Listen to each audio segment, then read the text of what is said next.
नमस्कार. आपण बघणार आहोत मस्त अशी ही डाळ पालक. तुम्ही बघू शकता किती छान अशी ही डाळ पालक झालेली आहे.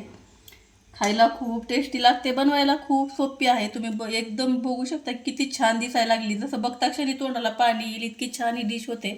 एकदम झटपट तयार होणारी आहे, काही वेळ लागत नाही बनवायला. ही भाजी जी आहे डाळ पालक, तुम्ही भात, चपाती, भाकरी कशासोबतही खाऊ शकता. एकदम मस्त अशी डाळ पालक होते. चला तर मग आता व्हिडिओला सुरुवात करूया. पालक बनवण्यासाठी मी घेतलेली आहे ही मुगाची डाळ आहे, बिना सालट्यावाली आहे, आणि मसुरीची डाळ. दोन्ही डाळी हे समप्रमाणात घेतलेल्या आहेत. या डाळी आपल्याला स्वच्छ 2-3 पाण्याने धुवून हे शिजायला टाकायचे आहेत. ही डाळ स्वच्छ मी 3 पाण्याने धुवून घेतलेली आहे. यात डाळ शिजण्यासाठी पाणी टाकायचं आणि कुकर आपल्याला लावून घ्यायचं आहे. 1-1.5 ग्लास असं पाणी टाकलेलं आहे. थोडंसं सैलसरच आपल्याला पाणी टाकायचं, म्हणजे डाळ एकदम पटकन शिजते आणि आपल्याला घोटण्यासाठी पण खूप सोपी जाते.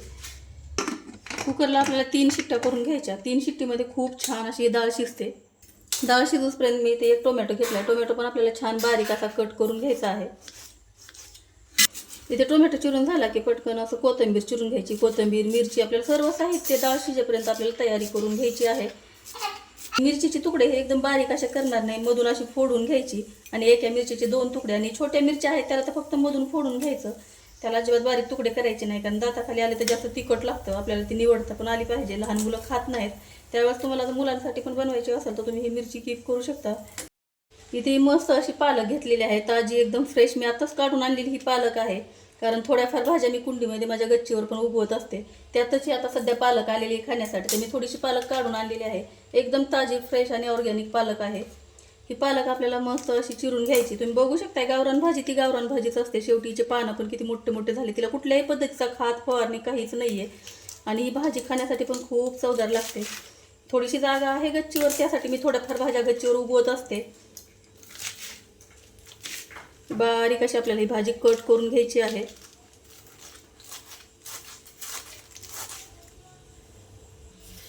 इथे अशा पद्धतीने पालक बी अगदी बारीक असं चिरून घेतलेला आहे. मस्त असं कट केलेला आहे तो. इथे कट करून घेतलेलं साहित्य एका प्लेटमध्ये काढले, आणि 10-12 लसणाच्या पाकळ्या घेतलेल्या आहेत. ह्या पाकळ्या पण आपल्या लसणाच्या ज्या आहेत ते जाड मोठ्या ठेचून घ्यायच्या आहेत. हे लसूण हे असा जाडसर ठेचून घेतलाय. आता पटकन आपला कुकर गार झाला की आपल्याला फोडणी करून घ्यायची. इथे आपला कुकर पण गार झालेला आहे, आणि तुम्ही बघू शकता किती छान आपली डाळ शिजून रेडी झालेली आहे.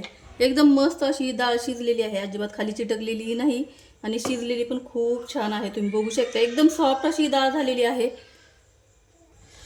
आता यामध्ये आपल्याला थोडीशी हळद टाकून घ्यायची, जितकी लागणार आहे तितकी. त्याचबरोबर थोडंसं मीठ टाकून घ्यायचं. थोडंसं मीठ टाकून घेतलंय, आणि ही डाळ आपल्याला थोडीशी फेटून घ्यायची आहे. पटकन बारीक होते ही डाळ. तुम्ही बघू शकताय मस्त अशी एकजीव ही डाळ झालेली आहे. खूप मस्त अशी ही पालक डाळ होते. आणि मी डाळ शिजाय टाकते वेळेस यात मीठ, हळद किंवा तेल अजिबात काही टाकलेलं नव्हतं. यामध्ये आपल्याला थोडंसं गरम पाणी ॲड करायचं. ज्या वेळेस आपण डाळीमध्ये कुठल्याही पद्धतीची डाळ बनवत असताना जेव्हा पाणी टाकतो त्यावेळेस आपण अजिबात गार पाणी टाकायचं नाही, गरम पाण्याचाच वापर करायचा. कारण गरम पाण्यामुळे भाजीला खूप छान चव येते. कुठलीही डाळ असो, भाजी असो, आपण नेहमी गरम पाणीच वापरायचं. या अशा पद्धतीने मी यात थोडंसं पाणी टाकून घेतलं आहे. आता पटकन आपल्याला याला फोडणी करून घ्यायची आहे. इथे मी गॅसवर कढई गरम करायला ठेवलेली आहे. त्यातच तेलातल्या चमच्याने 2 चमचे तेल टाकून घ्यायचं. यातच थोडीशी मोहरी टाकून घेते. मोहरी तडतडल्याच्या नंतर जिरं टाकून घ्यायचे. मोहरी तडतडलेली आहे, आता जिरे टाकलेले आहे. त्याचबरोबर मी जाडसर ठेचून घेतलेलं लसूण त्यामध्ये टाकून घ्यायचं. लसूण थोडासा लालसर झाला की त्यामध्ये आपल्याला चिमूटभर हिंग टाकायचा. हिंग अगदी थोडा चिमूटभरच टाकायचा आहे, जास्त नाही. सोबतच कट करून घेतलेल्या मिरच्या पण टाकून घ्यायच्या, आणि छान असं परतून घ्यायचं. लसूण लालसर झाला की यामध्ये टोमॅटो टाकून घ्यायचा, आणि टोमॅटो पण छान असं परतून घ्यायचं आहे. टोमॅटो छान परतून झालेला आहे. यातच आपण कट करून घेतलेली पालक टाकायची, आणि मस्त ह्या तेलामध्ये छान एकजीव असं परतून घ्यायचं आहे. पालक टोमॅटो फोडणीमध्ये छान असं परतून घ्यायचं. टोमॅटो पालक तेलामध्ये छान मऊ होण्यासाठी यावर झाकण ठेवायचं, आणि 2 मिनिटं याला छान वाफ काढून घ्यायची आहे. इथे 2 मिनिट झालेले आहेत, आणि तुम्ही बघू शकता यातला टोमॅटो आणि पालक छान अशी सॉफ्ट झालेली आहे. याला थोडंसं या तेलामध्ये रगडून घ्यायचं. टोमॅटो आणखी थोडासा मॅश होतो. थोडंसं रगडून घेतल्याच्या नंतर मी इथे थोडंसं लाल तिखट टाकून घेते. तिखट तुम्ही तुमच्या आवडीप्रमाणे कमी जास्त करू शकता, कारण मी पहिलेही हिरवी मिरची टाकलेली आहे, त्यामुळे थोडंसं अगदी लाल तिखट टाकलेलं आहे. आणि यामुळे रंग पण खूप छान होतो आणि चवीलाही खूप छान लागते. आणि तिखट टाकून परतिल्याच्या नंतर अगदी अर्धा मिनिट याला आपल्याला असं छान तेलामध्ये परतून घ्यायचं आहे. अर्धा मिनिट मी परतून घेतलेलं आहे आणि तेल पालकने ही तेल खूप छान असं सोडलेलं आहे. यातच आपण जे फेटून घेतलेली डाळ आहे ते टाकून घ्यायची. हे डाळ टाकून घेतली आणि ते कुकर सोडून थोडंसं पाणी पण टाकून घेतलेलं आहे.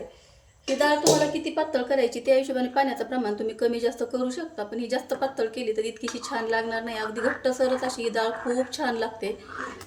तुम्ही बघू शकता किती छान दिसायला लागलेली आहे. आणि छान फोडणीमध्ये मिक्स केल्याच्या नंतर याला 1 मिनिट आपल्याला छानशी उकळी काढून घ्यायची आहे. इथे छान अशी आपल्या डाळीला उकळी आलेली आहे. मस्त पळीच्या साह्याने याला हलवून घ्यायचं. तुम्ही बघू शकता किती मस्त हा कलर पण आलेला आहे आणि खूप छान दिसायला लागलेली आहे. जितकी छान दिसते तितकी छान चवीला पण आहे. बनवायला खूप सोपी आहे, झटपट तयार होणारी आहे, खूप हेल्दी आहे. तुम्ही अशा पद्धतीची डाळ नक्की ट्राय करा. त्याचबरोबर आपण पालक पण टाकलेली, त्यामुळे ही डाळ आणखीनच जास्त हेल्दी झालेली आहे. मी वरतून चिरून घेतलेली कोथिंबीर टाकत आहे आणि गॅस बंद करून द्यायचा. आणि कोथिंबीर टाकल्याच्या नंतर याला हलवून घ्यायचं, गॅस बंद करून द्यायचा. तुम्ही बघू शकता किती छान अशी आपली ही डाळ रेडी झालेली आहे. एकदम मस्त खूप टेस्टी अशी ही डाळ होते. तुम्हाला जर ही व्हिडिओ आवडली असेल तर व्हिडिओला लाईक करा, शेअर करा. चॅनलवर पहिली वेळ असाल तर चॅनलला सबस्क्राईब नक्की करा, कारण तुमचा सपोर्ट खूप गरजेचा आहे. व्हिडिओ पाहिल्याबद्दल धन्यवाद. थँक्यू.